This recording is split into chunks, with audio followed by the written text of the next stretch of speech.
All right, well, welcome everyone to our homeschool Q&A panel tonight. I'm so glad that you're here. It's so fun to see your faces. I wish you all were in my living room so we could do this together. Coming off of self-isolation, I really wish you all were in my living room because I feel like I haven't seen another mom friend in real life in forever. But my name is Stephanie Weinert. I'm a homeschooling mom from Charlotte, North Carolina. I have 5 children, ages 10 years old to 8 months old. And I have a little bit of everything with homeschooling. We're going into our 6th year. I have a special needs child, and I have a child on the highly gifted spectrum, and just kind of a little bit of everything in between.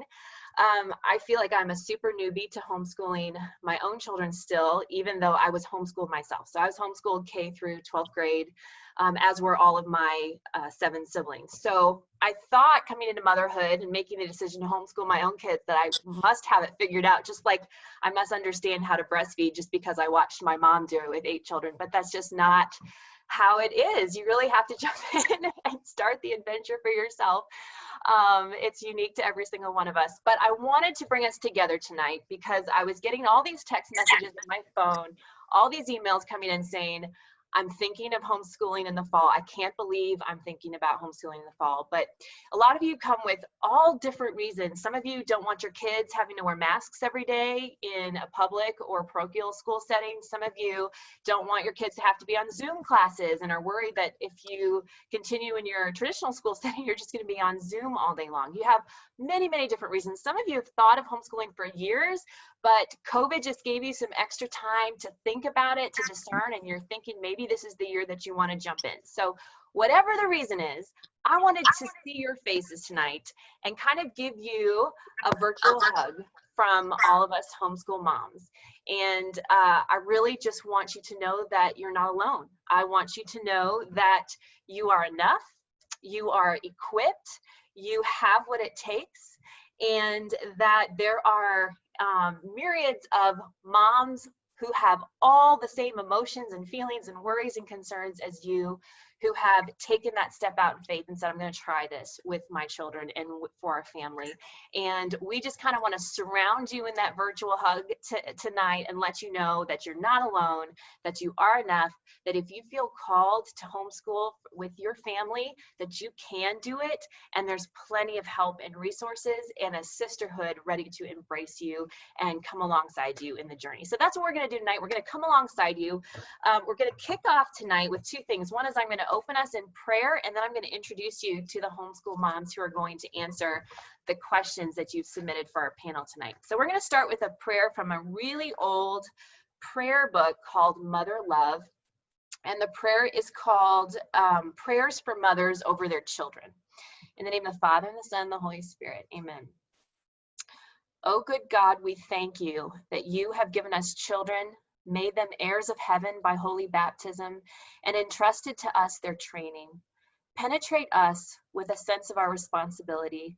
Assist us in the care of their health, but especially in the preservation of their innocence and their purity of heart. Grant that we may teach them early to know, love, and serve you, and to love you with their whole heart. Grant that we ourselves may carefully avoid all that we must forbid them, and may assiduously practice all that we should inculcate to them. We commend them, O God, to your paternal care and to the guardianship of your holy angels. Bless, O Heavenly Father, our little efforts. May our children's advancement in years be to your honor, and may they persevere to the end. Amen. In the name of the Father, and the Son, and the Holy Spirit. Amen. All right, so we're going to do this really quick homeschool mom panel roll call, and I'm going to call on all the ladies who come here to answer your questions. I'm going to ask them to introduce themselves, tell you about their kids, how long they've been homeschooling, and then we'll get right into your questions. So Jenny Bales, let's start with you. Or I can unmute you here too. Let's see. There it worked. Yep. Hey, thanks. Technical difficulties, right? No worries. I'm thrilled to be with you ladies tonight. I see lots of you from Texas. That's where I'm calling from. So I'm in North Texas near Fort Worth. And I have 4 children who've been homeschooled all their lives. They are ages 7 to 17.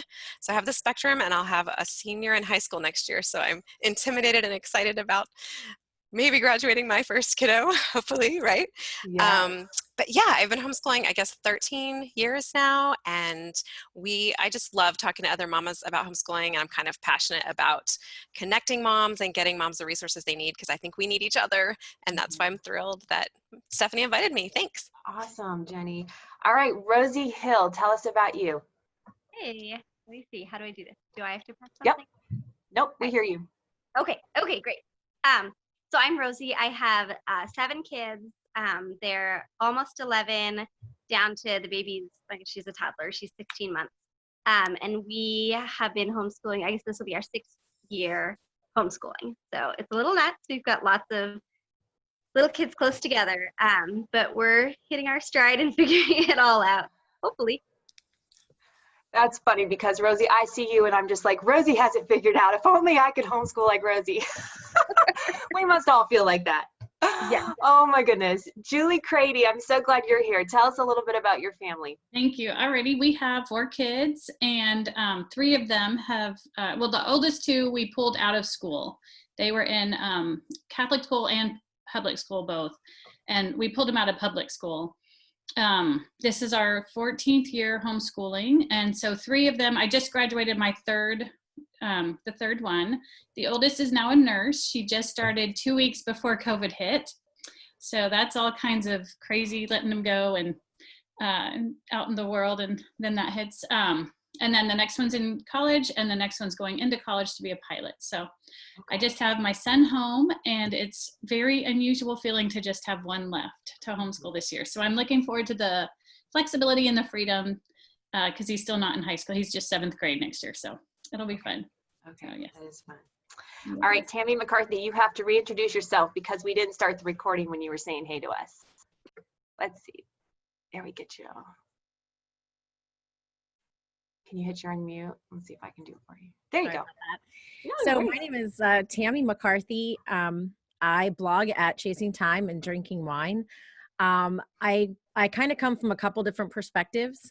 I am a former 5th and 6th grade math teacher. I taught for 2 years before I had any of my children. I also was an admissions counselor for Franciscan University in Steubenville. So I also have that perspective of, homeschoolers coming in, dealing with homeschooling transcripts, stuff like that. I currently homeschool my 5 children. They range from 8 up into 16. They're all about 2 years apart. I always figured I would homeschool through elementary because that's where I was comfortable. And I would let the kids decide brick and mortar. So when we started 2 years ago with my oldest, and we had her going to open houses and everything, and I was so excited for her, and she was doing so well and looking at schools, and she just came home, and we were talking about how the day was, and she just felt like she really belonged. And I was like, oh, this is so great. And she was like, no, I'm homeschooling. And I was like, wait, what? I kind of thought I was done with you. Like, I kind of thought like you would go to high school. And she said, Mom, I love my freedom. Like, I love being able to do things when I want to do stuff. Yeah. So that was a shocker that I am now in charge of high school. And now my son will. So my daughter's going into 11th grade, and my son, my only son, is going to be a freshman, and he wants to be homeschooled as well. That's great. Well, you did something right if they're asking to be homeschooled. So we'll get into that more in a little bit. Let's see, Mariette Rintoul, tell us a little bit about your family. Hi, I'm Mariette. I live in Lincoln, Nebraska, and I have a 5-year-old, a almost 3-year-old, and then I'm expecting our 3rd here in October. So we'll be doing kindergarten with a newborn. And I was homeschooled my whole life with Seton. All of my 7 siblings and I were K to 12. And then my husband was actually a private Catholic school teacher, 3rd and 4th grade in high school religion and apologetics for many years. And so he's really involved and excited. So we did very, very basic, mainly play-led preschool last year, and now my super driven daughter, she wants to read, and so we're ready for a little more structure this year. That's where we are. Perfect. That's awesome. All right, let's see, Laurel Muff, tell us about your family. Hi there. My children I have 2 girls. They are 6 and 7. So we've been homeschooling about 4 years now. My eldest is definitely on the gifted side of things. She's started reading at 3, self-taught. So I've dealt with that. We mostly school Charlotte Mason. Our education is mostly Charlotte Mason based, and I'm a 2nd generation homeschooler. I'm the eldest of 9, so I kind of helped school my siblings too. So That's awesome. All right, thank you, Thank Laurel. you. Let's see, Sarah Ortiz, are you on the call? I can't see your face. Yep, I am here. There you are. Hey, Sarah, tell us about you. Hi, everybody. I'm Sarah Ortiz. I live in Western New York, which is one of the hardest states to homeschool in because we have lots of restrictions. I have been homeschooling for about 8 years if you count the pre-K, pre-4. My oldest child is also super gifted, self-taught reading. I'm a 2nd generation homeschooler as well. So I have 4 boys. My oldest is going into 6th grade this year. And then my youngest just turned 4. So they're all about 2 years apart. Okay. And we are a build your own curriculum type family. That's wonderful. And then Susan Husband, who's probably my favorite homeschool mom ever. And if there are other boy moms on this call thinking about homeschooling, you must follow Susan online and on Instagram because she has 7 boys. Susan, tell us about you. I am the person that you watch if you want to know what not to do. Stop. I'm going to mute you if you say that. That's funny. So yes, we're a farm family. We live in Wichita, Kansas, and we have 7 sons. I've been homeschooling for 15 years. Our oldest son will be a sophomore at Kansas State University in the fall, and then our youngest, Blaze, is 4. And we are really the hybrid school family. Our kids want to play competitive sports, so they go to Catholic high school, but they've all made super great transitions into high school and been leaders in their school and sailed through with great grades and everything. So no regrets on the homeschooling. It was fabulous for them. And then we were kind of hybrid curriculum people too. I kind of like to pick and choose what I like. And the state of Kansas is extremely lenient with what we do. You just register your school. I really don't even have to send in grades and reports and stuff, but I do keep files for myself for each of the kids. So anyway, it's been a journey. It's been fun. Yeah, I'm glad you're here. All right, let's see. Leanne Vernig, I don't see your face. Are you on the call? Yep, I'm here. Hey, there you are. All right, Hi. Leanne, tell us about your family. Hi. I'm Leanne. I have been schooling, well, I'll be going into my 16th year of homeschooling this fall. I have 6 children ranging in age from 21 down to 10. 2 graduated. One is at Benedictine, other one is going to Baylor. Both on great academic scholarships. I share that not because of my great homeschooling, but because to show you that it's possible. And I homeschooled them all the way through. Pretty much, my oldest went to kindergarten.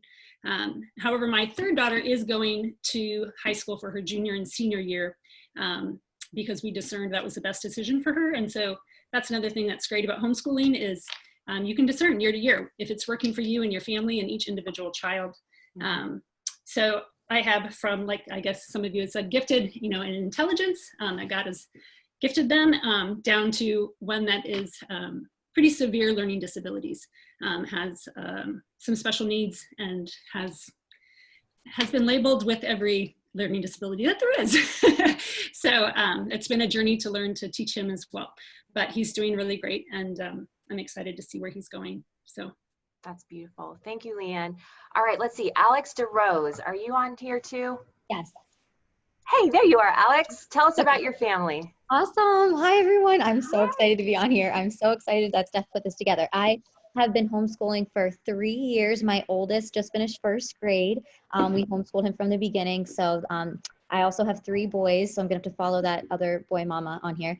And then our 2nd is finishing preschool, and then we have a toddler, and I'm expecting our 4th baby in November. So I am an unexpected homeschooler. I never thought I would homeschool. I love traditional school, very just extroverted, and school was my favorite thing. So my husband was homeschooled, so he's the one that got me on the bandwagon and convinced me into homeschooling, and I have honestly fallen in love with it. And I think my biggest thing is just to encourage moms that if you feel like this is just totally unexpected, that's really where I sat, and I continue to sit, and I just continue to see how God has just completely blessed the decision to homeschool. And you know, I think my biggest thing is just being an extrovert and always feeling like home.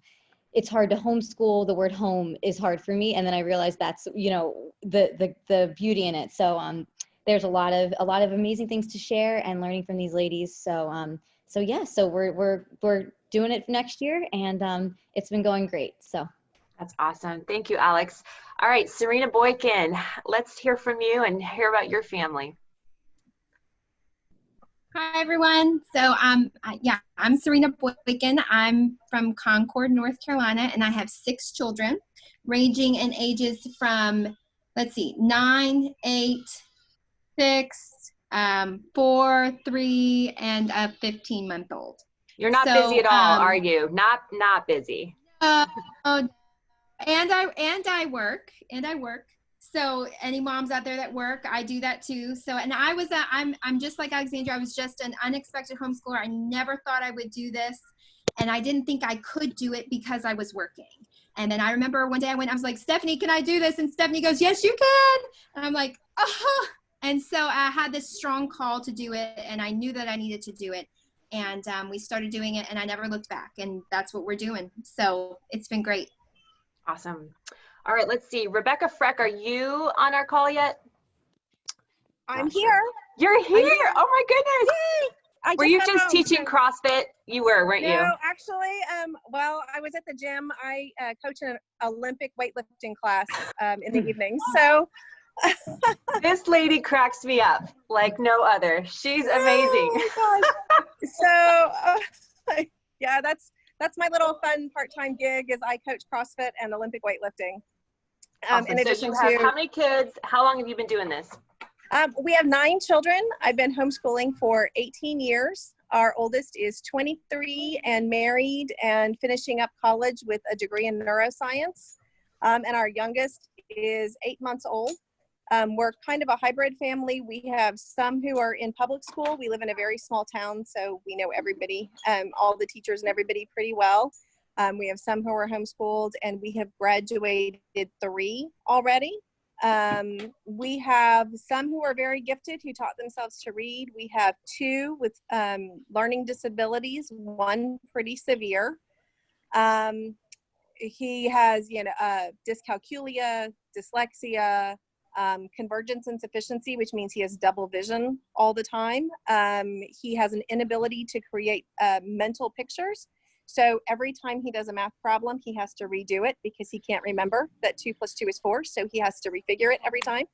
He just graduated. He's doing an apprenticeship to be an electrician. So those of you with severe learning disabilities, there is hope.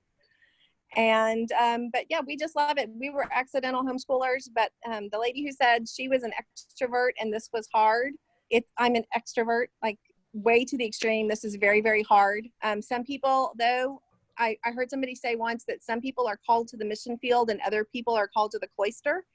And I really sometimes feel like homeschooling is being called to the cloister, and that's easier for some people than others. And it's okay if it's hard. It doesn't mean that you're bad or a bad mom or that you can't do this. Yep. Amen. So Rebecca's also a homeschool author, y'all. She wrote the book Teaching in Your Tiara. It's available on Amazon. And I know some of you, what? Go buy it. Yes, go buy it. And she's giving away a copy on Instagram today. We're doing, all of us on the homeschool panel did a book giveaway. We're all sending you our favorite book. And Rebecca's book is one of them in the giveaway. So if you haven't gone to Instagram, followed us and registered for that giveaway, we're going to draw a lucky winner tomorrow for that. All right, well, let's get into the topic. Let's break this down, and we're going to start at the beginning. We had probably 100, I probably had 100 emails with the same question asked in different ways, but basically this is the question. How do I discern, or how does my husband and I discern if homeschooling is right for our family? And I know a lot of women on this call are feeling a certain compulsion or pressure to homeschool because whatever they're facing outside the home is less than ideal. whether it's some kind of hybrid Zoom schooling and a couple days in the fall, or your kids going in having to required to wear a mask or sit far apart from friends, and how that all is going to work. Some people are feeling forced into it and are worried that that's a hard and not good way to start homeschooling. Some are just scared. Some don't know how to figure out, do I have what it takes? So let's hear from a couple of you on how to discern if homeschooling is right from your family. So Jenny Bales, can I pick on you to start with? Is that okay? Yes, you can. That's fine. And I come from the perspective of always having wanted to homeschool, but it was still definitely a year-to-year decision each year. So I feel like we do, discern year to year. So that's my first thing, is it's a year. It's not 12 years, 13 years, I guess, if you're doing K-12. Every year is different anyway, and so it's better to take it 1 year at a time and just decide 1 year at a time. So if you are in that situation where you're like, I don't know if I could do this, it's just 1 year, you will not mess up your kids. I want to say that. You're not going to ruin them. You're not going to cripple them educationally for the rest of their lives if you do homeschool for 1 year and just love them the best you can, because that's what we're doing. But I mean, practically speaking, what Steph said at the beginning, that I really do believe every parent is capable of homeschooling. Certain life situations make it harder than others, of course, but you have the ability and you have the capability because you taught them to crawl and speak and eat and go to the bathroom, all without really thinking about it. And there's so many resources and so many connections that you can make, both in your local communities and online. And homeschooling has been really popular for a while, and now it's just crazy exploding. So there's so much out there to support you and help you. But as far as like how to decide, I think it's really important to come up with a list of pros and cons for your family. Think about it and get with your husband and figure out what are the things we think would be good about homeschooling and what would be the problems. I'm going to chime in with the extroverts, Alex and Rebecca. I'm totally an extrovert, so staying home and making sure we do the work is hard for me too. I want to say yes to all the things. But so that's a con for me.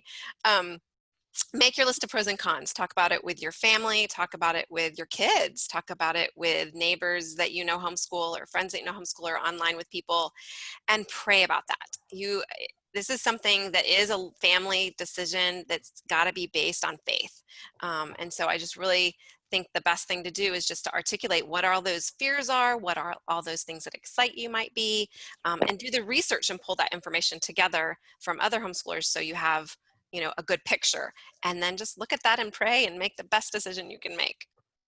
Yep, that's good. Thank you. Julie Crady, what about you? How do you discern this if you're facing it potentially this fall and just can't figure out what to do? So I wasn't sure because I wanted to homeschool so badly, but my kids were in public school. They were having a great time. There were no negatives. I just really, really, really wanted to homeschool. And so I couldn't decide if it was me or if it was truly God's calling for me. And my husband wasn't quite on board yet either. So I started praying a novena to Saint Therese. And it was one that had to be done by like 8:30 a.m. and like, all these things. And I had 3 kids, 2 in one school, 1 in another, and my mom in the hospital. And I just didn't get to it by 8:30 every day. And I was kind of bratty about it. I was like, I really need a sign. I want red roses if I'm supposed to homeschool and white roses if they're supposed to stay in school. And that the 9th day, I spent the entire day looking for my roses. And it was so pitiful. And I knew it was so pitiful, but I just wanted a clear sign. And so God very graciously and gently did not give me my roses that day. And the next day I had a friend at church who, she forgot to tell me at church. So she ended up calling me later at home, and she said, I was getting dressed and I went in to put on my sweater. She said, did you see my sweater? And she didn't know I had asked for colored roses. She just knew I was discerning because she was my homeschool friend. And I said, no. I said, what color are your roses on your sweater? And she said they were red. And so the next morning I got up and I started to pray, and I said, Therese, thank you so much for sending my friend Teresa. And then it dawned on me, and I was like, okay, thank you, Lord. Like I needed that sign. So don't be afraid to be bold and ask for very clear signs. And every time I think I'm ruining my children, like everything, I look outside and I have roses back there. And I'm not a gardener, so it doesn't, so they just show up when I need them. So trust in yourself. That's, or trust in him to use you the way he needs you. Yeah. When my oldest was getting ready to leave for college, I just woke up one night and I was like, oh my gosh, I didn't do everything. Like I still had this long list and she was leaving, and, you know, I mean, luckily she was only 2 hours away, but still it was a very scary feeling, and you just have to trust, like there's all these scary feelings, you know. Now she's a nurse and she's, you know, so, and I too have one with learning disabilities severe, and she's, you know, making it through university and with accommodations. And so she's doing really well. So they can, you know, it's amazing what's available to them out there, even if they're homeschooled. So, Yep. yeah, so that Well, was. So. While you were talking, those of you who know me know that I love scripture, and I come up with a verse for everything. But while you were talking, the verse that came to my mind is Isaiah 26:3, which I think is so important for all of us mothers, but those of us who are discerning homeschooling. It says, "You will keep in perfect peace those whose minds are steadfast because they trust in you." And I think if we take the focus off our efforts and are we enough and just put our trust in where the Lord is leading, if that peace comes, the peace is a really good sign that we're on the right track. Rebecca Freck, what do you have to say about vision and discernment? Oh, so I think that everything everyone has said is really good, but I would add, you need to be honest with yourself and ask whether or not you truly enjoy spending time with your children. And it's okay to say, no, I need a break sometimes. I wrote in my book, and I was kind of being funny, but I was serious too. If you're unsure how you're going to do, stay home for a week. Go nowhere, turn off the TV, spend time playing with your children. If you are a crazy lunatic by the end of the week and your husband is like, we cannot do this, you need to find something else, whether that's a co-op or another family to join in with, or just maybe online school or something else. But you have to be honest with yourself. Do your children drive you crazy? I have one with ADHD, and I'm so glad when he goes to school in the morning, because he and I would kill each other by the end of the day. And I don't think that makes him a bad kid or me a bad mom, but it's okay to say, I don't really enjoy spending 24/7 with my children, and so maybe homeschooling isn't for me. Yep. But you know, you may find out that you love being with them much more than you anticipated, and it may be for you after all. But it's okay to say, I need a break. And so I have to find some sort of a hybrid that makes this work. Yep, that's good advice. All right, let's see. Leanne Vernig, do you have anything to add to discernment? Oops. Sorry. There you go. There you go. I mean, the other ladies have said a lot of great information. I'll just reiterate, you know, that my prayer is always, God, make up where I lack. And so to step forward in trust, if you feel like this is the calling after you have gone through that discernment process. I too was one of those that never thought I would homeschool high school, ever. That was not in my plan. And so when I first got to middle school, we did the same thing. We started visiting schools and really went through a pretty heavy discernment of sending him to school. I met with the principal. We had the school picked out. Everything was almost set. And then my husband and I sat down and we made that pros and the cons list, and, you know, looked at finances and looked at how him going to school would affect all the dynamics of the family. And we just felt really called that it wasn't the right decision, which was hard because I actually, like I said, didn't think that that was what I wanted to do. But because I really felt that we had discerned it and that was what God was calling us to, I jumped into it and really researched, you know, how to do high school. And you know what, he's an amazing kid now, and I totally don't regret it because he was able to delve into some really great gifts that he has that he would not have had the time to do in a traditional high school setting. And he did 2 years of mission work after high school, and then he's now in mechanical engineering. So it all worked out. So, you know, just, yeah, make those pros and cons list, really pray through it, and just trust. You know, my motto is day by day and grace by grace, and God will give you the grace for each day that you need. Look at all the different facets of the rhythm of your family, of your relationship with your husband, your kids. I've kind of actually, I have had some challenging kids. I do have some ADHD, and we have a blended family of biological and adopted, which poses its own beautiful blessings and challenges. And there's days where I have really wanted to send some of my kids to school. And so having kind of that discernment process of knowing that this is what God is calling you to, and having gone through that helps on those hard days. And my older sister said to me once when I was really struggling with one of my children, and said, you know, sometimes those who are most challenging to you need to be the closest to you. And that proved to be true for this child. And so I had to kind of step outside of myself and depend on the Lord, really, for his grace. And he provides it. But I do agree that sometimes it's not a pure homeschooling. I have chosen to do sometimes hybrid, sometimes, particularly with high school online classes, some of that outside support. You're still homeschooling in my book. So don't be fearful to reach out for the support you need to make your homeschooling successful for what your family needs. Right. That's beautiful. Thank you, Leanne. So this idea just came to me because I'm watching the chat. Some people are saying, oh, wow, you live close to me and we're in the same state and we go to the same, you know, whatever. In this chat, you will not be able to see the chat on our recording, so it's private, and we did our best to make this a very safe space here on Zoom tonight. If you want to private chat someone and share your email address and say, hey, we're in the same town or whatever, please feel welcome to do that. We want you to be able to connect with each other. Or if someone's talking who has the same situation as you, feel welcome to private chat and you know, swap info if you want. We would love for that. For new friendships and new relationships to come out of tonight. Okay, so this is the big question that my Gmail is flooded with this week. I didn't count how many people asked the same question, but this was the most asked question in many different forms.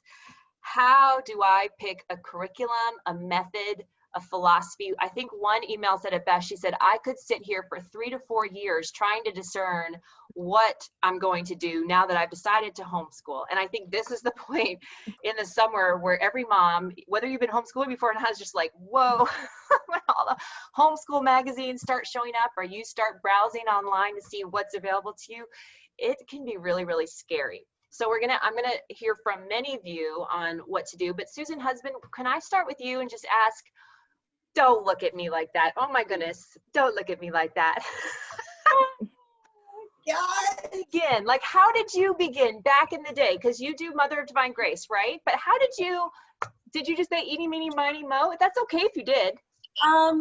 You know, we were in Kansas City. We've since moved from there, and I was really blessed to have a great friend. We stumbled into homeschooling because we were doing custom harvesting, and I went to enroll my child in the Catholic kindergarten, and I was like, but we won't be here for September and October, but it's fine because it's just kindergarten. And the school was like laughing because there was like a wait list. So I was like, whatever, I can homeschool. And fortunately, I had worked for Scott and Kimberly Hahn when I was at Franciscan, and I got to kind of hover and see how she ran her ship, which was tight, people. It was tight. So I don't do mine the same. But it gave me a little glimpse into homeschool life, and I was like, I can do this. And I happened to meet a really great person, a great friend of mine in Kansas City, and she was using Mother of Divine Grace with her kids, and I just loved their family dynamic. So I'm telling you, I didn't even look anywhere else. I was like, boom, we're doing this.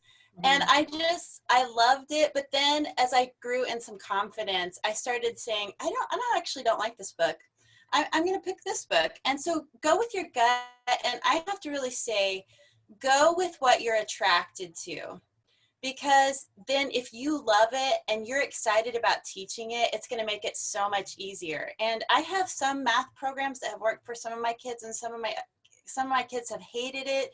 So if you can afford to hop around a little bit or have some variety in there, just don't be afraid, because I know a lot of parents they want, what curriculum? So tell me what to do, and I'm going to buy all the books, and this is what I'm going to do.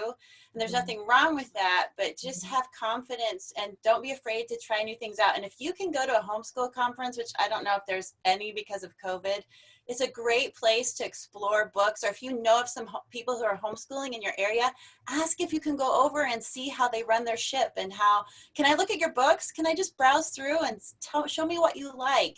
so that you can, because I kind of have to like feel the book. I want to touch it. I want to open it. I want to see the pictures. There's a lot of crap out there. I'm just going to tell you, even some of the Catholic stuff, it's garbage. The illustrations are garbage. There's like some of the grammar's not right. It's incorrect. So don't be afraid. You're smart. You know what your kids will love. You know what you love. Just go for it. Just and don't freak out over it. You can do it. You can totally do it. Yeah. And there's no wrong answer. I think a lot of women, at least I felt when I was starting, that I had to pick the right answer amongst the 1,000 choices. And that if I picked the wrong one, you know, we were all doomed. But Rebecca, that's not how it is, right? It's not how it is. It's not how it is at all. And we have changed horses so many times in midstream and just looked at books and said, this isn't working for us. I'm chucking it, and started over. And sometimes the cheaper books work better. Don't look at the price on them and say, well, this math book is $100 and this math book is $5. And so clearly the $100 one must be better. A lot of times those cheaper ones work just as well, if not better. Do a little bit of research, talk to people, especially if you find people online who you think like, hey, I could totally be friends with her. If you have like that same kind of vibe, you probably are going to like the same kind of books. So ask, go over to people's houses. I have boxes and boxes of homeschool books that we have tried and didn't like. And I let people come and go through my books and take home anything that they want. I give door prizes. Come over to my house. I'll send things home with you. No, it's great. And I will give you totally honest opinions. And if I don't know, I will tell you who to ask. Yeah. So that's great. Yeah, just try everything and don't be afraid to change your mind. Yeah. Yes. Yeah. And I think having a buddy or someone that you admire they will not mind if you ask them. My first year, we did a program that did not work well for us at all. And so going into the second year, I was like just looking all over, just trying to see what other moms were doing. And I found a mom who I just loved what I was seeing in her family. I just really was attracted to it. And I didn't know her very well, but I just reached out and said, hey, what are you doing? Like, what books do you use?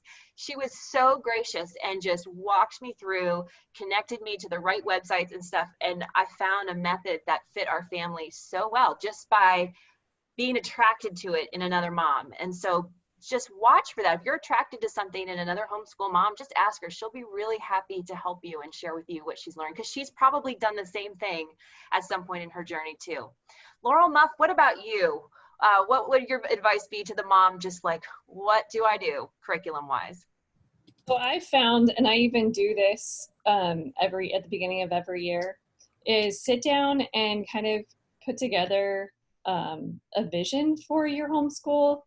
The things that your family really loves, the things that you have strengths in, and kind of go from there. I like the suggestion you gave of, you know, kind of searching out, or you probably have already come across a person or two, you know, through the social media channels that has stuff that you're interested in. And so reach out to them or people in real life and get your hands on some books. Like you said, Susan, it makes a huge difference when you can actually see the things in real life. So I know right now that's kind of hard, but if that's possible, that helps a lot. It's really helped us give a focus to our year. It helps to have the focus first, because if you're going to look for curriculum and you don't have any sort of focus, then you just get overwhelmed with this, you know, hundreds of options out there. So I would start there, but then also don't be afraid. So if you go for a set curriculum that you really like, and there's a subject or two in there that they have set for you to do, that's, you know, that you don't prefer those books, don't be afraid either to, you know, divert from that and go towards the things that are more interesting for your child or more interesting for you, you know, you yourself, in terms of what your strengths are for teaching. That's great. Tammy, what about you? Did you look at the curriculums in the book and be like, that's me, or how did you decide what you were going to do? Well, I think coming from a teaching perspective, I wanted a framework for myself. I think one of the toughest things was my first was extremely bright. And I just felt like this is so great. Like all my kids are going to be like her. They're all going to want to get their hands on everything I can offer them. And I just did a lot of like hybrid with her. And then my second son came and he was a little more challenging, you know, and that's when I kind of sat down and I was like, can I do this? Can I really do so much eclectic stuff? Because then I'm spinning my wheels and I'm not being a good wife. I'm not being a good housekeeper. Like nothing's getting done. My hands are in so many different piles. So Mother of Divine Grace for me is what I do. I like the framework of it. I like saying, okay, this is what you need for your education. And then I like individualizing it. I like saying that my son likes a little more science, so I'm going to add a little more to his curriculum. I like saying these are the classic books that you have to read, but my son's going to hang upside down on the couch and do the Audible version of it because that's where he is. And my daughter might just, you know, read the book in the bath. And my other daughter, you know, all your kids are so different. And I think you try to give them a framework and then you try to individualize it. If you try to individualize it without a framework, you kind of lose like traction, if that makes sense. You can kind of get yourself in a spot where you realize, oh my gosh, this kid never took grammar, you know, or why can't she really write well? Oh no, I never really did a writing program with her. So if you give yourself a framework and you, like some of you guys have said so far, you find people that are doing what you like, and then you can start to tailor it to your kids. I think you'll feel more comfortable and you'll start to get into a rhythm. And we all know how it is. Once we get into a rhythm, something happens. Like we're like, oh, I'm pregnant, you know? And now I'm nursing and he wants to do science and she wants to do math. Okay, how do we refigure the schedule to accommodate nursing and nap time? And you know, it's constantly changing. I think the biggest thing that we can do for ourselves is try to be concise and don't be too lofty in our goals. Sometimes we get really lofty and we're like, I'm going to be the greatest homeschooling mom. And we just kind of set ourselves up for a rough ride. Yeah. So there's a chapter title in Sarah Mackenzie's book, Teaching from Rest, that I love. It starts, whose well done are you looking for? And I love that she starts like that because it's so true. Some of us are looking to ace everything and to just have this perfect all ducks in a row. And that's not what it's about. We have a vision that's not of this world. And what we're trying to accomplish is much more than just the books themselves. But I love that, Tammy. Thank you. Well, there was one more thing I wanted to say too. Sure. The other thing is you always want to be passionate about subjects. And I'm not passionate about history, like at all. So for me, I have to find someone who is. And I think it's important that we not make our biases our kids' bias. So if you have someone who loves history, you know, connect him with a co-op that does that, you know, or connect him with another mom. If you're like myself, a math person, it might be easier if you kind of help another mom with the math portion of it. And then you can kind of help with the history portion. I think we just try to, we try to let our kids love what they're going to love. Right. That's good. Well, let's talk a little bit about the daily rhythm. This was the other of the top 3 questions that came in. And the person who said it best, and I can't remember who submitted the question, but basically she said, how do I structure my day without in a way that I won't lose my mind as the mom? Because there's multiple ages, you've got multiple grades. As Tammy was saying, sometimes you're nursing, maybe you're pregnant and you're dealing with morning sickness, or maybe you just had the baby and you're exhausted and you're up all night. How do you structure school on top of what we all face as busy moms already? Many women on this call are also working, maybe working from home or part-time jobs or whatever. So life for everybody is very busy and full. And to imagine adding the full school day for each of your different grades and different children's needs can be very overwhelming. So I want to hear from many of you about what your rhythm and your routine looks like. And Leanne, I wanted to start with you because you wrote a beautiful post on Instagram earlier this week, and you said that you love to start and end the day, to bookend the day with delight. And I loved the way you said that and described your day. It was so beautiful, and I wanted to come over and just be part of your homeschool day. But talk to us a little bit about your rhythm and routine and what's important to you in that. Yeah, for sure. So the one thing is that your rhythm routine will change season by season and even day by day to a degree. So, you know, I have at times tried to have that very rigid schedule of like every hour of the day and minute of the day was scheduled. And I would have some kids who like, we're off schedule. And they would panic and they'd be all stressed out and that would stress me out. And so I've kind of come to having more of a rhythm than a schedule. And so, yeah, so to kind of sandwich delight. I don't remember who I heard say it, but it was kind of a light bulb moment that she said, start your day with something that you and your kids really enjoy. And I had a tendency to save those things for the afternoon. And sometimes I'd be so burnt out or we'd be in tears that we wouldn't get to them. But she says, you know what, if you're starting with the hardest subjects, because there's kind of a mentality out there sometimes of start with math to get it done, right? And that's fine. Some people love math and that's great. So if that's your delight, start with math. But starting with something that entices you that you want to start the day.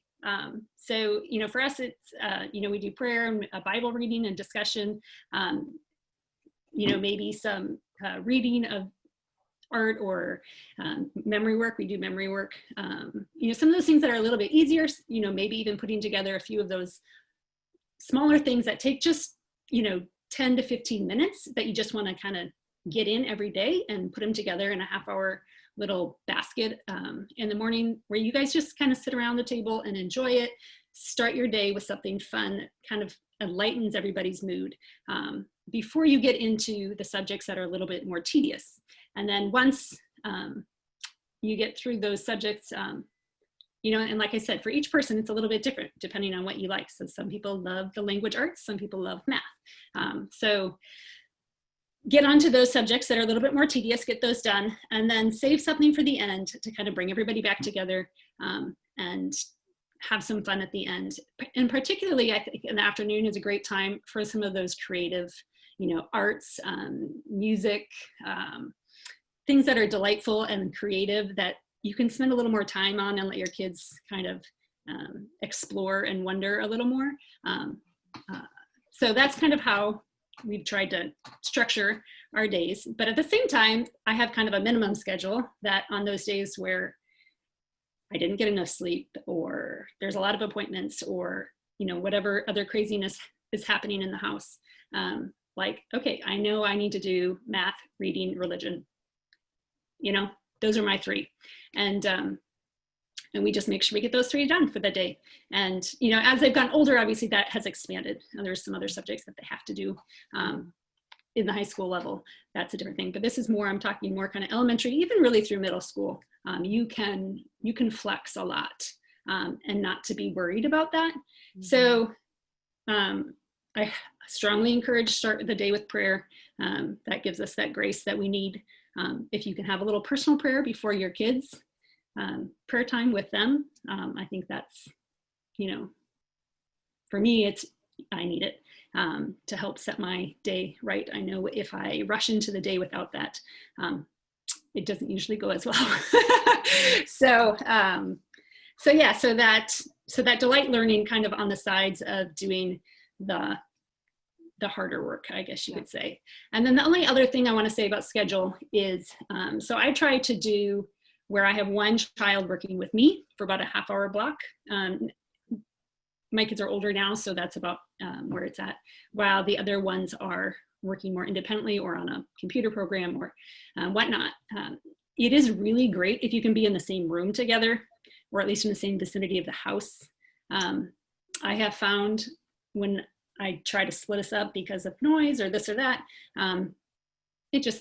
distractions come about very easily, even for those older kids. So this is the very first year I've ever had a homeschool room, and it's been such a delight. But most of my other 15 years of schooling has been around our dining room table, you know, our kitchen table. So, you know, or on the couch, or some of us are at the kitchen table and some of us are on the couch.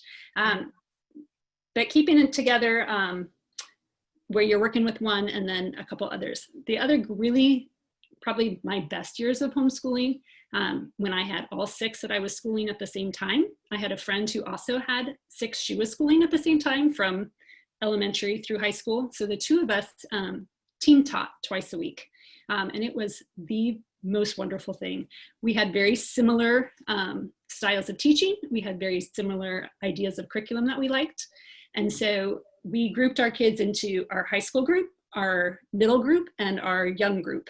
And one group would be independent while one group was with her and one group was with me.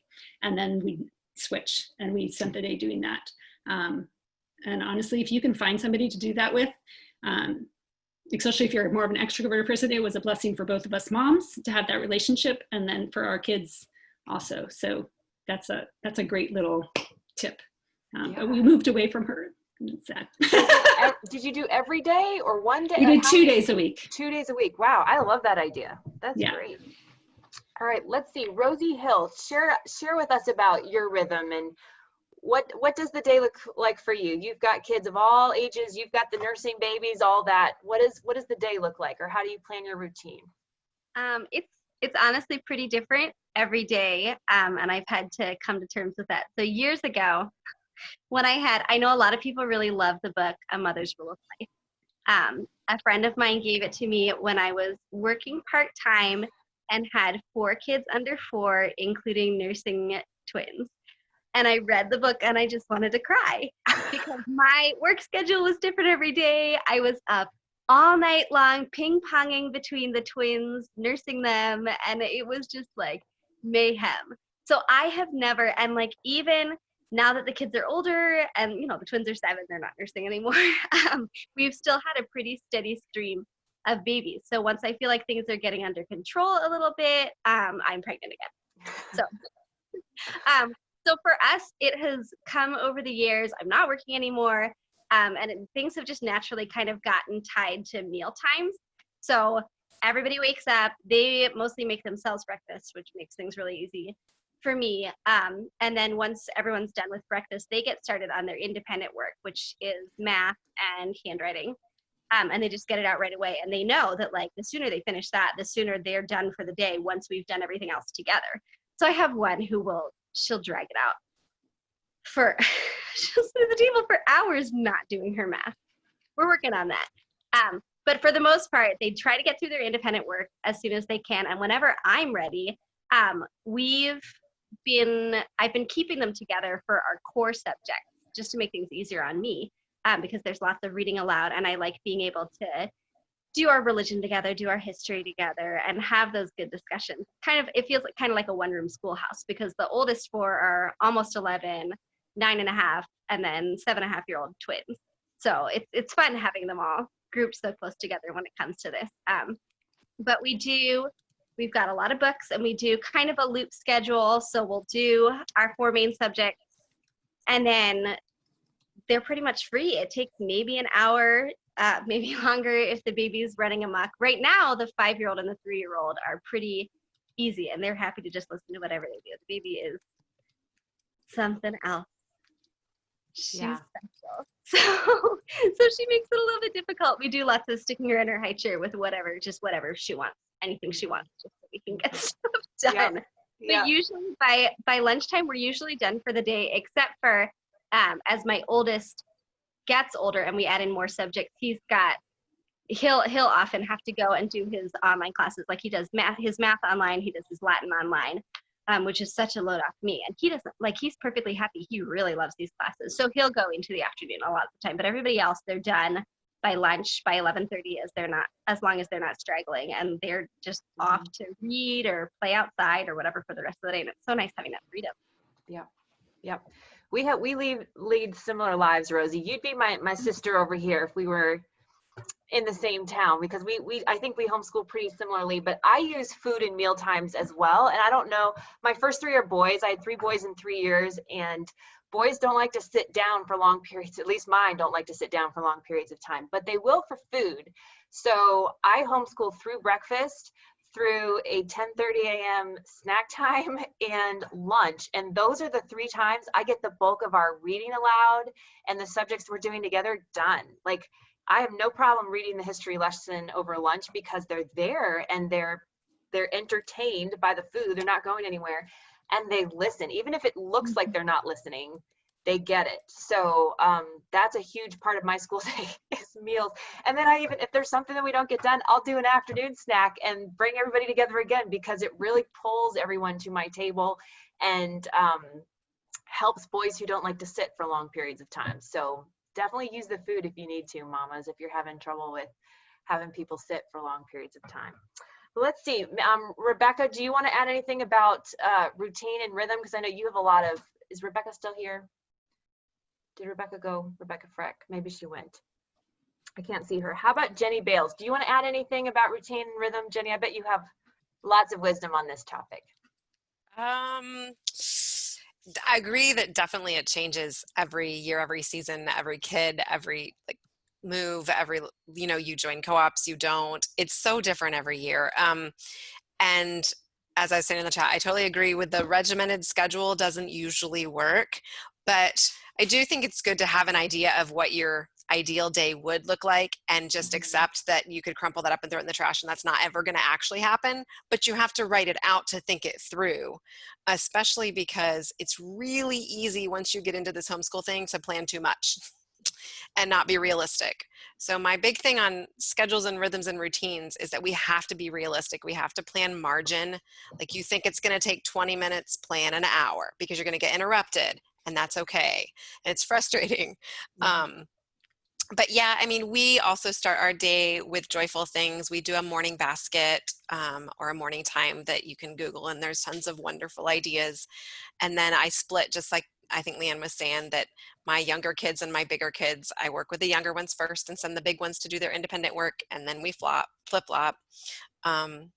So it changes and it depends on what we're doing in the season.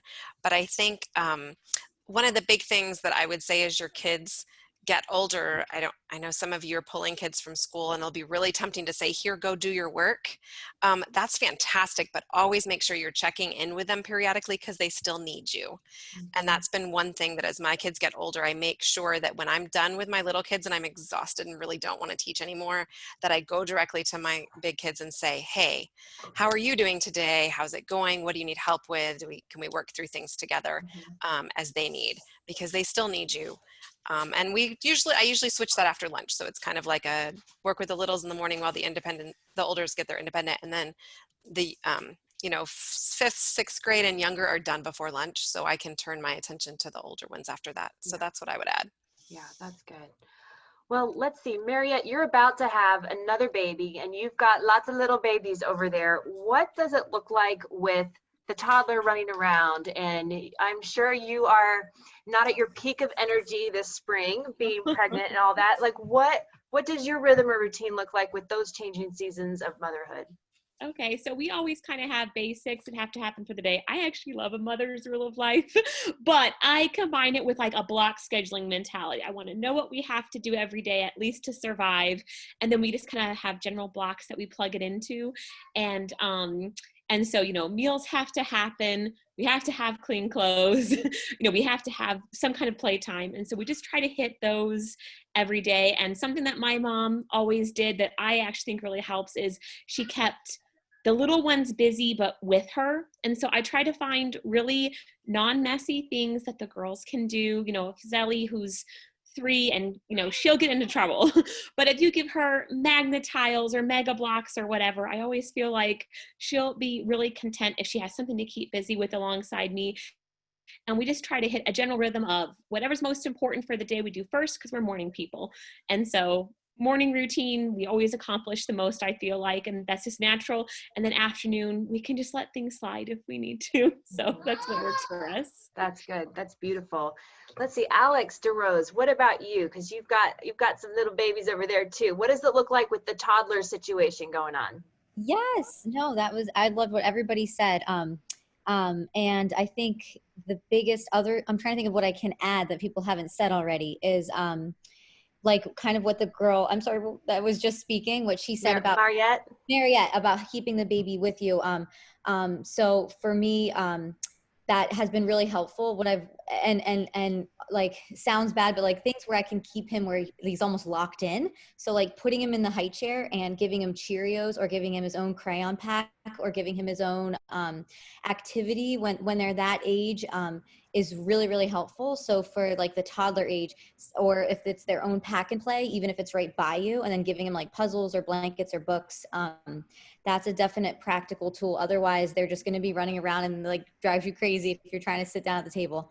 And then with toddlers and babies, and like the other ladies have said, going from bottom to top with attention is definitely key. So like, you know, if you have to nurse the baby, but you're trying to do something with the older kid, obviously, you know, you got to go. So start from the littles first, and they only need smaller amounts of attention. So like, even if it's like 10 minutes of doing something with the smaller kids first, I found that that is what veteran moms have told me, and that is absolutely true.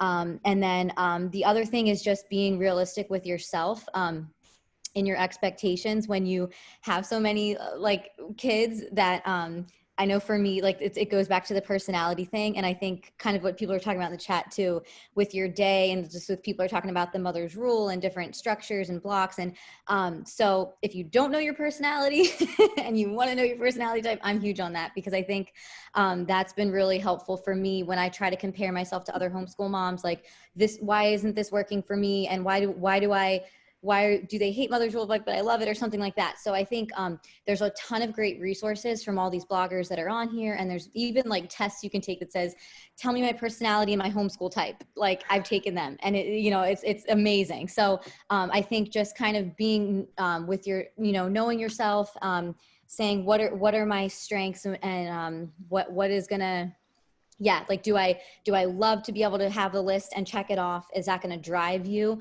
or is that going to kind of make you go crazy? And so that is going to just really be, yeah, that's going to be really helpful. Yeah, that's great. I love that. The other thing when you just have toddlers is nobody's telling you that you have to do it in the morning either, if that doesn't work. So when I was expecting my fourth baby, I had ages 3, 2, and 1, about to turn 4, 3, and 2. But I had 3, 2, and 1, and I was pregnant with my fourth. And my oldest is a gifted student. He taught himself to read when he was 3. So at 3, he was ready for kindergarten, and he wanted full kindergarten. And it was terrible. I just thought I would never survive as a homeschool mother, because trying to homeschool in the morning with the situation of all these babies was too much. So what I did that year is I decided to only homeschool during afternoon nap time, because the 3-year-old and the 2-year-old were both napping. And you only have to do a little bit when you're in kindergarten anyway. You don't have to sit there for 5 hours. So we did all of his school in this little afternoon time block. And at the end, we did this every day. At the end, he got to watch an episode of Little Bear on YouTube. That was his treat for finishing all his school. And it was just our time together. And then he had this little treat with Little Bear and his apple snack. And we did it every day. And it was like life and death to just move it out of the morning completely and just let me focus on toddlers and feeding babies and stuff in the morning. So anyway, you don't have to make it look like the yellow school bus riding down your street every morning. It can really look however fits your schedule, especially with little babies. There has to be so much creativity and grace to make it work. Let's see, Sarah Ortiz, I'd love to hear your thoughts too, because I know that you are in the same boat you've had lots of little babies and you've nursed them all so faithfully in the midst of homeschooling. So what are your tips and tricks for making it work in the middle of the chaos? Because you've got boys too. I know your house is not a peaceful little monastery like mine is. Yeah, so I have 4 boys, and they're all 2 years apart. So they came when nursing and then pregnant. And I had hyperemesis with my last 2 pregnancies, which put me flat on my back. Yeah. So my last pregnancy, I had a first grader who had to complete school because New York State says so. And I was not upright. So we really did use, like other moms have said, we used like nursing time was when I read aloud, and we did history and science, just reading. We utilized other things like YouTube for science, or checking out a documentary from the library. You delegate when you need to, and it's okay. Like, you know, use some online classes, especially if you have older kids, middle schoolers, and you're worried about actually covering the stuff or having time to grade it. Right. It's okay to delegate at that point. I also love integrating subjects and doing like history. We did Middle Ages last year, and we pulled in Middle Ages art into our Middle Ages time. So we would just pull up a picture on Wikipedia and look at it and talk about it. And that was our art for the week sometimes. And we pulled in, you know, Middle Ages chant, and that was our music. And we were covering history and art and music at the same time. So I love it. I think it's okay to let go of bigger projects. Don't try to make a solar system big fancy thing, you know, just drop it. It's okay. And just give yourself that grace. Yeah. And also always remember that having toddlers and babies in your home and your kids getting to see you go through pregnancy and nursing and babies is a blessing to them, and they're learning responsibility just by being there. And that's just such a beautiful life lesson that they're learning that they wouldn't learn if they were away from you all day. Yeah, that's so true. I love that. All right, so there's a couple other questions that I want to hit before we're done. I know it's late, especially if you're on the East Coast, it's getting late. One is, a lot of moms wanted to know about getting their husbands on board with homeschooling, and I didn't ask any of you on my panel tonight to address it particularly, but does anyone want to jump in? Did any of you have a husband who wasn't 100% on board when you wanted to start homeschooling, and how did you navigate that? Mine, I'll go ahead and yeah, go ahead, Julie. Okay, so mine, he only knew one homeschooler his whole life, and that lived on his street, and she like never came out of the house, and he was always, he thought she was weird. Yeah, I said maybe she just thought you were weird and didn't want to be around you. So that was his perspective of homeschooling. And even though we like started to get to know more and more people that were homeschooling, he still wasn't quite sure. And so I just prayed for him every single day. I prayed the St. Joseph Novena. And I prayed not for God to change his mind, but for him to lead us into homeschooling so that he could be the one that, you know, helped us get there. And because I was in such turmoil of what was really supposed to be happening and what I truly, really wanted. And so I just prayed and prayed. And I mean, he's really good about, I was a teacher too. And so he was really good about trusting me with things. But he still was just, you know, he just kept saying, I don't want him to turn out weird. I'm like, they're just going to be weird because we're weird, you know, like it's just how it is. And so, so finally he got it, but it was the prayer, I think, that really helped lead him there, and me putting my trust in him and not forcing him, but encouraging him to open up his mind to it. And, you know, just sitting down and, you know, like not taking it personally, but sit down with them and discuss it and, you know, show them the plan. I mean, so my husband's a pilot, so there's always a checklist and there's always a plan. And so, you know, showing him that, and I'm the opposite. I am very eclectic, and, you know, the block schedule's great. I have had to find something that works for me because I'm very much a let's wake up and see what the day brings us kind of person. And so that's, you know, it's still kind of, I mean, 14 years later, and I have successfully graduated 3 kids who are doing pretty well. And he still is like, are you sure? You know, so it still comes back, but just trusting and just, you know, taking it day by day and allowing him to see, you know, and getting him involved too, because he wants to be involved. And, you know, that's the beauty of his job, is that when he's home, he's home. Yeah. So, yeah. That's good. I love that you took it to prayer. That's beautiful. That's a perfect answer. The other question that I wanted to address, Susan Husband, I would love to get your thoughts on this, and that is taking care of mom. And I think we don't talk about this enough because mom life is already a full-time job, and some of you women are working other full-time jobs in addition to thinking about homeschooling. So it could be your 3rd full-time job taking this on. And there is a new level of stress. There's a new level of burden. And often we quit homeschooling because we burn ourselves out. Yeah. And the kids are fine. The kids are actually doing great. Your husband's on board with homeschooling, but mom gets to a point of being just done. And it's often because we burn ourselves out. But Susan, can you talk a little bit about taking care of ourselves and why that's such an important foundation for the success of our homeschool? Yeah. So in the beginning, when we were discussing creating a plan and like discernment, this is something that you'll have to be really specific with your husband if he's not intuitive naturally to your needs. And it's not an insult to him. It's just that, you know, he's a waffle and we're the spaghetti, and we don't get all of his compartments and he doesn't get all of ours. So my best advice to you is to, one, don't do it all. You shouldn't try to do it all. And to not feel guilty about needing those things that will help you to be your best self as a mom and as a teacher. Does that mean getting time for prayer, being able to take walks, take a CrossFit class, whatever it is that allows you to breathe? And let me tell you, ladies, you are teaching your kids, especially if you have sons, what is actually should be normal.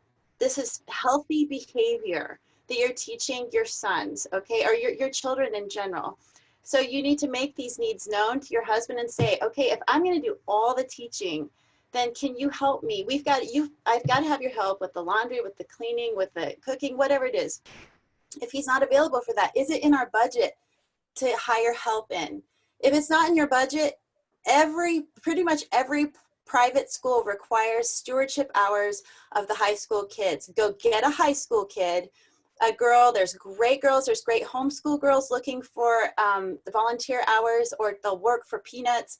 Have them come in and help you. Don't be afraid to ask for help, because I mean, this is just the truth. I really don't want my sons to get married someday and to think that what their wife should do was what I did, which was die to myself every single second, and then I'm bitter and miserable. But my kids got straight A's and the world revolved around them. Like, it's not even Christian. It's not Catholic way of thinking. It's not healthy. And I know I'm being like super firm here, ladies, but I've been in the hole. I've been in the deep, deep hole. It's a bad place to be. And I have a husband who has had chronic illness. I have a dyslexic son. We have all kinds of schedules and issues and things in this house. And you know what? I still work out and I still ask for help. I allow people to come in and help me. I have a babysitter. I know that my husband provides for that. I'm very thankful. And I know that's not everybody's situation, but I don't feel guilty because I'm able to be a better wife, a better mother, and I have a better relationship with Jesus, which is the goal. Like, you cannot lead your family homeschooling if you don't have yourself lined up with Christ every day. If you don't have time for that, figure out what you need to do to make time for that, because that's the number one in self-care. Number one. And I want to say that with so much passion, but with so much love, you guys, because this is a huge thing that you're going to take on. And Jesus wants to be with us, but he wants to be with us in our nursing and in our tears and in our need for sleep and in every single part of it. So honestly, have this raw conversation with your husband, and then you make your needs known to your kids too. Get them helping with chores, get them helping with the laundry. That's all part of their education. You guys, I had a son went to college this year, and he can hold babies, he can feed babies, he can do laundry. And listen, that is like the most valuable thing that he can do. Not even his grades, I'm telling you. So these things that seem so formative and small right now, it's big, but you lead the charge on this through your example of making your needs known and taking care of yourself. And then it'll filter down through your whole family and bring peace and balance into your home. So I know I'm talking way too much, but no, you're not. The most important thing. Susan is one of my dear friends. It's so good, Susan. My husband is in the background going, now I know why you love Susan husband. One thing that I was a lot of boys, because I'm not very gentle sometimes. I'm just like, listen, we're gonna put our boots on right now and we're gonna ride this rodeo horse, because you sometimes have to have these really honest conversations. And I know you guys, I have friends, and I know that some of you out there are hurting. Mm-hmm. You're trying to keep your families together. You're trying to be the homeschool mom, and and you're crying in the shower. I've cried in the shower, I'm telling you. But you can just don't be afraid to make your needs known and say, I can't do this. But I think there's a real beauty in one of the things that you said, in that, you know, we're not just teaching subjects, we're teaching life. You know, we're passing on like our life to our kids. Mm-hmm. And I remembered being a child And I remembered looking at my mom and saying, my mom has no hobbies. My mom doesn't have friends that she hangs out with. My mom doesn't go on dates with my dad. You know, I remember thinking, when I get married, that's not going to be my life. You know, and my kids, they see my husband and I sneak away for happy hours. You know, like my kids see dad and I say, get your math done when I get back from the grocery store. This is what I'm expecting, but this is what I have to do. Yeah. You know, right now I had a hip replacement in January. So right now I'm going to PT and I go 2 days a week, and I have a set schedule of this is what's supposed to be done when I get back, because mom has to take care of herself. So I totally agree with that. And I want my girls to want the world. And I want them to also know that they have responsibilities, but that they have so much that's available to them if they find a partner that respects their boundaries and their needs and works with them. And I think that's so important. Yeah. Rebecca Freck, do you want to add anything? Of course I do. Go to the gym.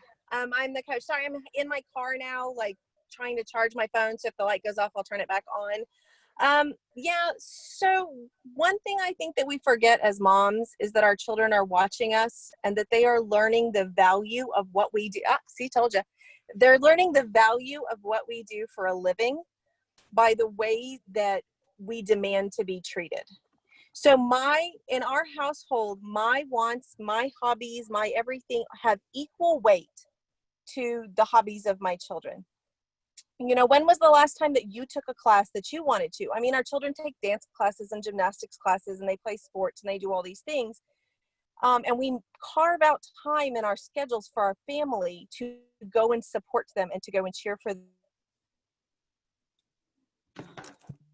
And I've been homeschooling about 10 years when I started lifting weights. And then when I started competing in CrossFit and in lifting weights, and my husband would drag the children along to come and cheer for mom. And my oldest daughter said to me, that's when I started to see that not just your job was important, but that you were an equal member of the family, because we cheered for you just the same way that you cheered for us. And she said, up until that point, I looked at your life and I thought, mom can talk all she wants about being open to life and about following God's call, but look how miserable she is. Why on earth would I ever do that? And it wasn't until you started making time for eating things that you started smiling. And then I thought, okay, well, maybe I might want to live for life after all. Go pick up all the things. That's good. Yeah, that's so good. Thank you, Rebecca. And Tammy and Susan, that was beautiful. And we need to hear it as moms. Sometimes it's hard to hear because we feel like, well, we're here to give, we're here to do, we're here to accomplish, but we have to take care of ourselves. The thing is, we are called to die to self. We are not called to kill ourselves. Yes. That's a good one. Maybe write that one down. That's a good one. I'm a writer or something. I don't know. Yes. That's really good.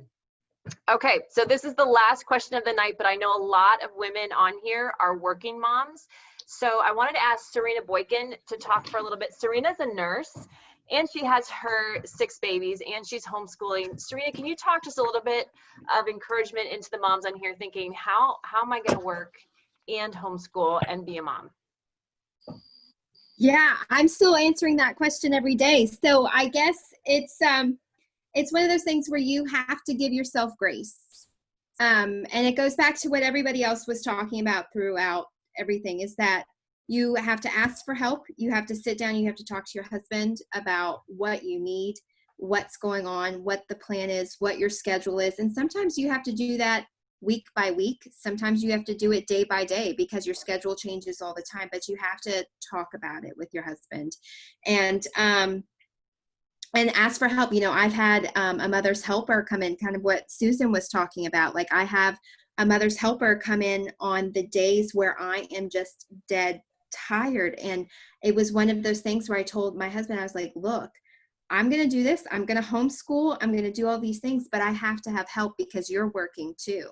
So I called on another teenager who is homeschooled, and she comes to my homes, or did before everything, all COVID went down. She came to my home on Mondays and just helped me, did whatever I needed her to do. And if that meant I needed to take a 2-hour nap, I did it. If I needed to catch up on laundry, or needed to take a child away so I could homeschool that child specifically, I did it too. So it's one of those things where I give myself grace and I ask for help when I need it. And that's what you have to do in order to do it. That's good. Well, we're going to say goodnight because it's getting long and it's getting late, especially if you're on the East Coast. And I want to thank you all for hanging with us for such a long call. Who knows, maybe we'll do a part 2 of this before the summer's over. But I want to thank you all for coming. I want to thank the panel of homeschool moms who've been chatting with us, all the moms who've been contributing in the chat box. I want you to follow all these moms because you're going to learn so much from them, and especially Instagram, where so many of you post your life and your homeschool journey and your favorite books.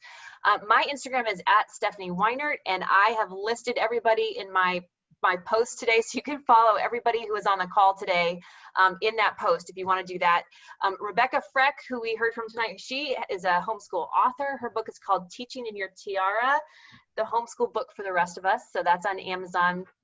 And a bunch of us posted today on Instagram some of our favorite homeschool resources. So I want you to know that we're here for you. We're praying for you as you discern. If you really connected with one of the moms or many of the moms who are sharing tonight, reach out to them, send them an Instagram message, or, you know, many of them put their emails here in the chat box. Reach out, and we'll be so happy to just give you a virtual hug, to walk with you in this journey. We really want to be here for you, and we're praying for you. All right, I'm going to put this recording on YouTube so that you can share it to a friend who needs it, who needs to be encouraged as she discerns homeschooling for her family this fall. I love you all. Thanks so much for coming, and have a good night. God bless you guys. Thanks, Stephanie. You're welcome. Thank you.